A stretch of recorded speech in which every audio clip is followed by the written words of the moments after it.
নীলাভ সমুদ্রের বুক চিরে এগিয়ে আসছে মার্কিন পারমাণবিক রণতরী, যার লক্ষ্য ইরানের জলসীমা। যুদ্ধবাজ আমেরিকা মধ্যপ্রাচ্যের শান্তি সমৃদ্ধির কফিনে শেষ পেরেক ঠুকে দিতে যেন উন্মাদ হয়ে আছে।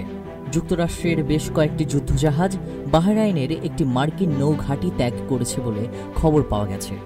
মার্কিন নৌবাহিনীর নতুন এবং বৃহত্তম বিমানবাহী রণতরী ইউএসএস জেরাল্ড আর ফোর্ড ভূমধ্য সাগরে মোতায়েন করা হয়েছে বলে জানা গেছে।